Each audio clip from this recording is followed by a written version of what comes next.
It is funny how often we treat our own lives like we are sitting in a doctor's waiting room. Oh, absolutely. Just Uh, sitting there flipping through old magazines. Right. We have our goals, our dreams, these massive plans we want to achieve, but we just sit there waiting for some invisible receptionist to call our name and say, okay, the time is finally right. You can start now. Yeah, and the harsh reality of that waiting room is that it is infinitely crowded and, well, nobody is ever going to call your name. Exactly.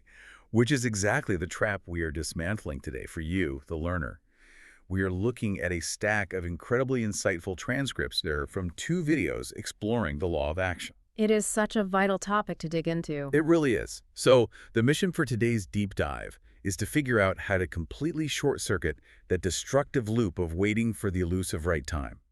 We are going to explore how action serves as the literal mechanism that pulls an abstract idea out of your head and, well, forces it into physical reality. I love that framing. Okay, let's unpack this, because usually when we talk about universal laws, the conversation can immediately drift into this very abstract, almost untethered territory. It really can, yeah.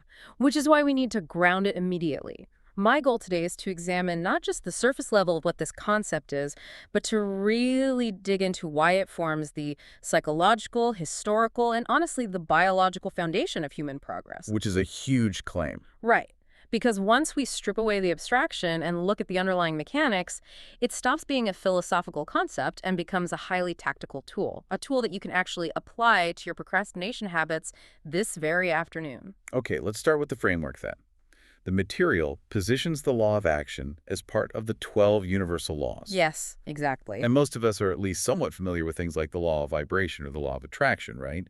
This idea of setting underlying frequencies and intentions. Sure, those definitely get a lot of mainstream attention. Right, but the texts explicitly highlight the law of action as the most tangible of the 12. Yeah. It is the catalyst. It is the engine that actually puts the other 11 into practice. Right, because without it, intention is really just a hallucination.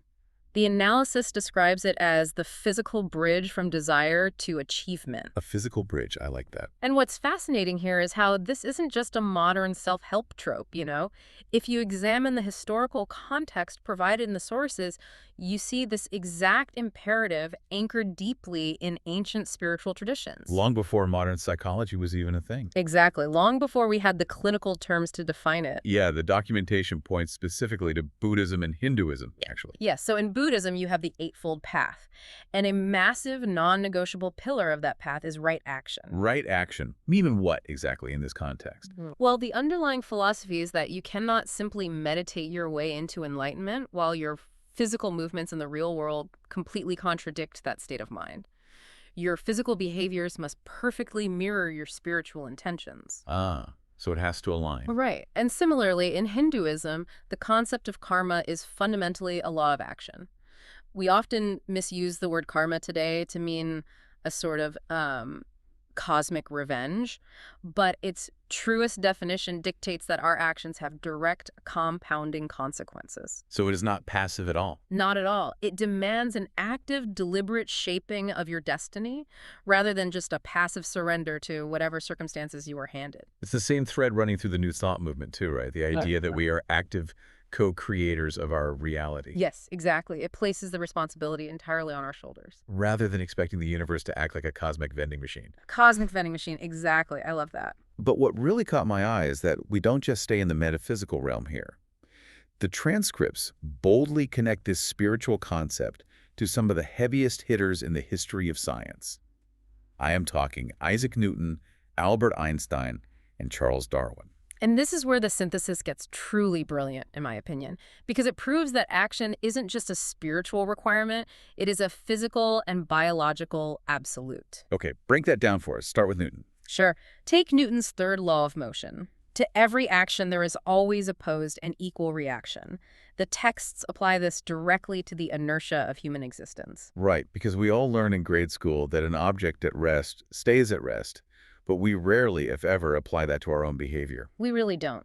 Like if you are sitting on the couch scrolling on your phone, your life essentially stays on the couch. Exactly. And there is a deep neurological reason for that, actually. Your brain is a highly efficient, calorie-conserving machine. It wants to be lazy. In a way, yes. It views the initiation of any new challenging task as an expensive expenditure of metabolic energy, so it actively resists change. That makes so much sense. That neurological inertia is very real. You have to apply a disproportionate amount of physical force and action to break that biological resting state. Okay. And then we bring in Einstein, who obviously reshaped our entire understanding of relativity. The material includes this fantastic quote from him. Let me find it here.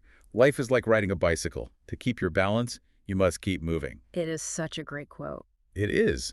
But how does relativity or the physics of time actually connect to human procrastination? I mean, practically speaking. Well, think about the interplay between action and time.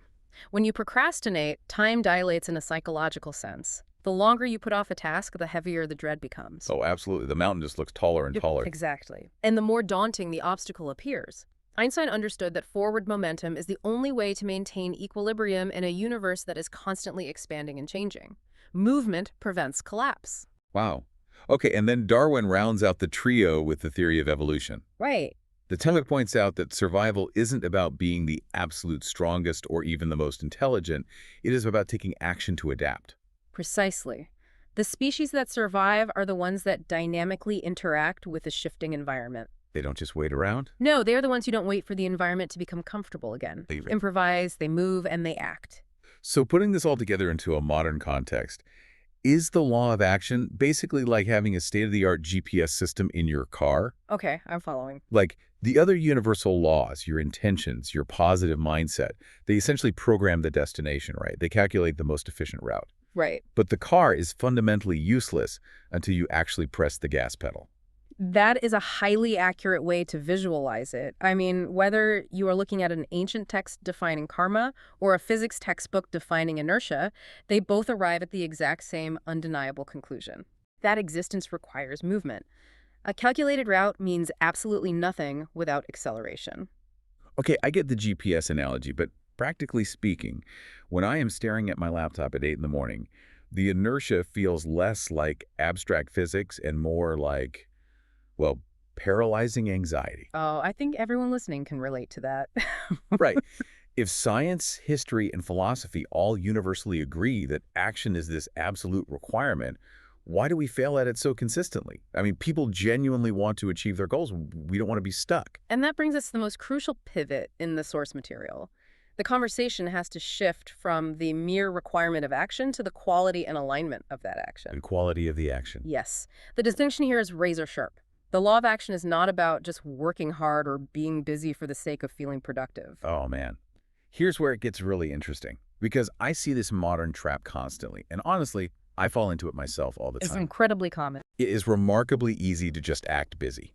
You can sit at your desk, aggressively answer emails for 8 hours, color code your spreadsheet, and by 5 p.m. you feel completely drained and technically productive. Technically, yes. But you haven't actually moved an inch toward your real overarching goals. So how do we actively distinguish between that comfortable busy work and the kind of action that actually drives progress? Modern psychology defines this as the difference between reactive behavior and intentional, purposeful action. Okay, reactive versus intentional. Right. When you are just clearing your inbox, you are playing defense. You are reacting to external demands to satisfy a short-term dopamine craving. Because it feels good to check a box. Exactly. It feels safe because the stakes are incredibly low.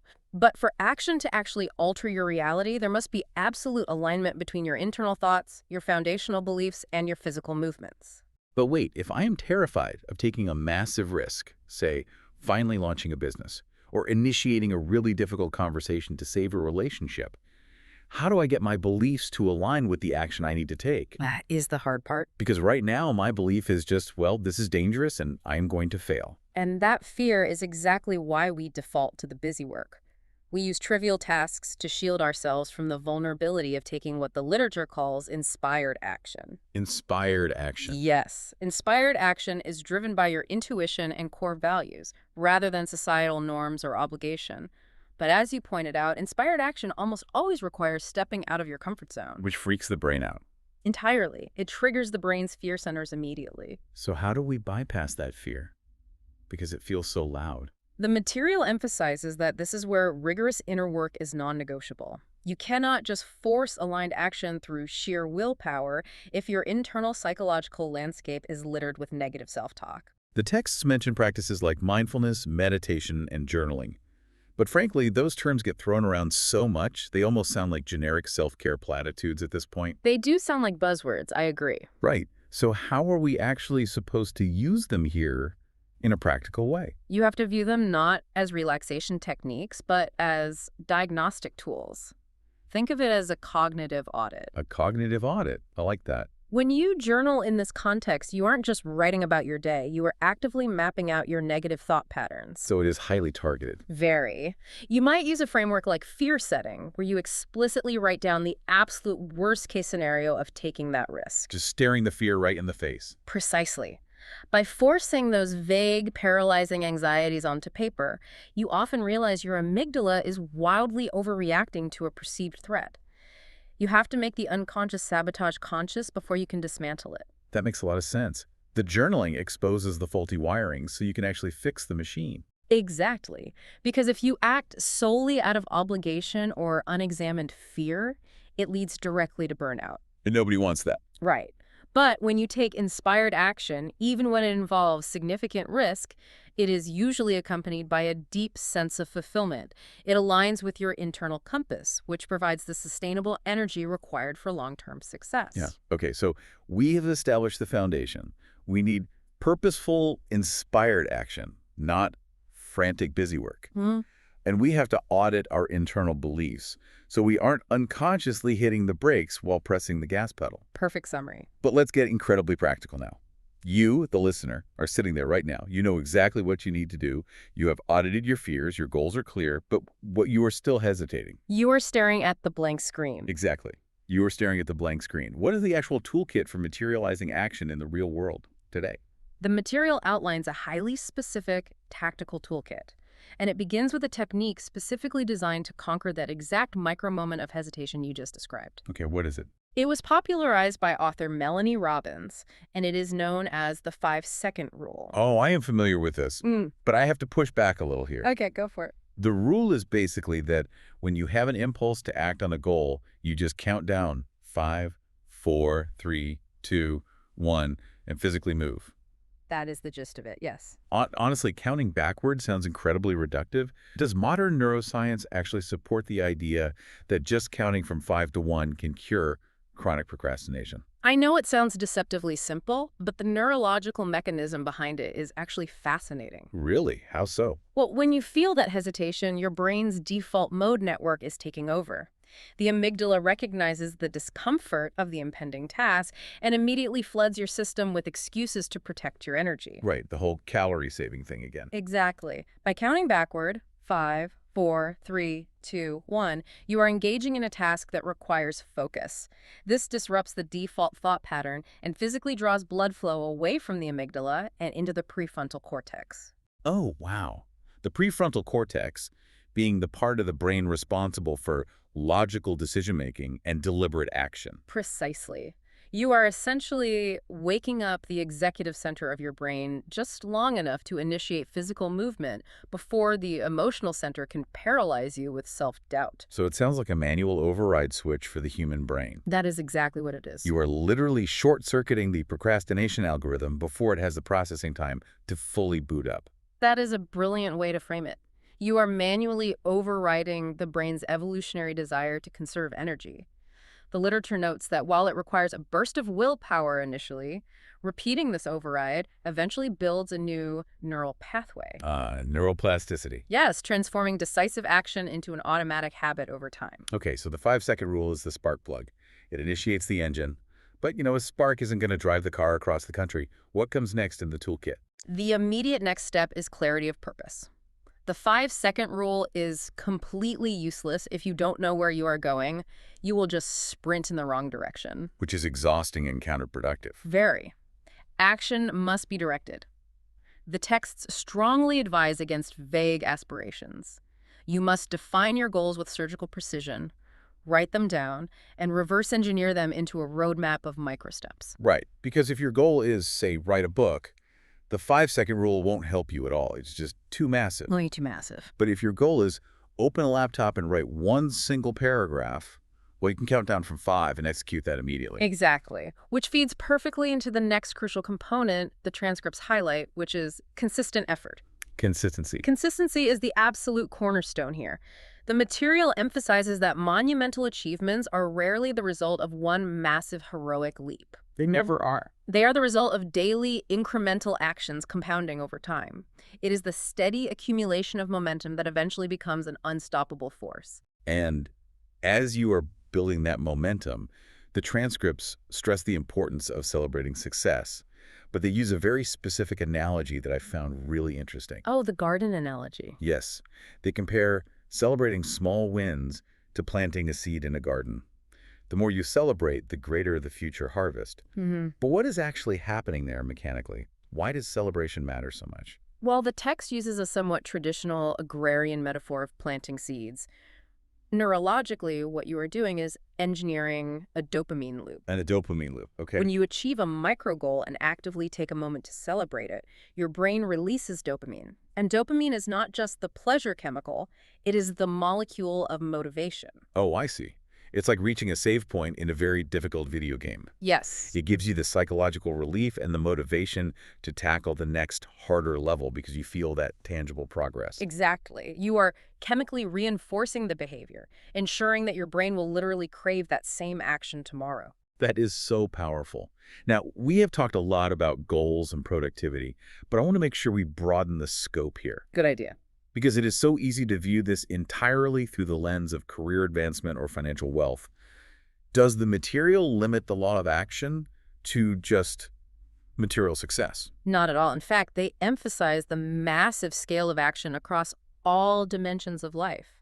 This principle applies just as rigidly to your personal relationships, your physical health, and your emotional growth. That makes sense. Action is what bridges the gap between wanting a healthier body and actually transforming your fitness. Action is what bridges the gap between wishing you had a deeper connection with your partner and actually initiating the vulnerable conversations required to build it. And it scales far beyond the individual, too, all the way up to a macro-societal level. The documentation provides a very profound historical example of this. They do. To examine the ultimate scale of this law, the texts look at the monumental transformations driven by collective action. Specifically pointing to Dr. Martin Luther King, Jr. And just to impartially report on the context provided by the sources here, they detail how his strategic use of peaceful protests, public speeches, and organized nonviolent resistance to fight racial injustice mobilized millions of people. It was incredible. It wasn't just a shift in ideology, right? It was a sustained campaign of physical action that ultimately culminated in transformative civil rights legislation. The text uses this historical record to demonstrate a profound reality. Which is that action does not merely alter the trajectory of a single human life. Yeah. Collective action has the power to dismantle and rebuild entire social and political landscapes. Which perfectly sets up a quote from Mahatma Gandhi that is featured prominently in the text. You must be the change you wish to see in the world. Notice the phrasing there. Yeah. It doesn't say you must think about the change or hope for the change. You must be it. You have to embody it through your actions, becoming the physical catalyst for change in your own life and the world around you. It entirely reframes the level of power we hold in our seemingly mundane, everyday choices. This raises an important question, actually, and it is a direct challenge that the material issues to the audience. What is it? How much of your current existence is being lived passively versus actively? The transcripts phrase it beautifully. You are not a passive spectator in the theater of life. You are the actor on the stage, and action is your script. I absolutely love that framing. You are the actor on the stage. So what does this all mean for you listening right now? Let's distill the core insights. Let's do it. We have established that bridging that massive, intimidating gap between the life you dream about and the reality you inhabit requires overcoming profound biological and physical inertia. You have to get out of the waiting room. You must align your internal beliefs using tools like cognitive auditing to expose your hidden fears so that you aren't just spinning your wheels with comfortable busy work. Right. Instead, taking bold, inspired action. Exactly. And you execute this by using real-world mechanics, deploying the 5-second manual override to disrupt your brain's fear response, Yeah. mapping out a crystal clear roadmap of microsteps, relying on the compounding power of daily consistency, and leveraging dopamine by celebrating every single win. The power to fundamentally alter your reality is entirely within your grasp, but you have to actively seize it. Absolutely. And to leave you with a final thought, we noted earlier that Einstein recognized how our actions interact with time, believing that our present movements resonate throughout the past and the future. Right. Well, if that is true, and if this law universally applies to every single facet of human existence, what small 5-second decision could you make today that might completely rewrite the trajectory of a struggling relationship, or breathe life into a personal ambition you had previously assumed was forever stuck in place? Now there's a thought to carry with you into the rest of your day. The next time you feel that familiar, paralyzing weight of hesitation creeping in, just remember the override. 5, 4, 3, 2, 1, jump. Thanks for joining us on this deep dive. Keep moving, keep questioning the world around you, and we will catch you next time.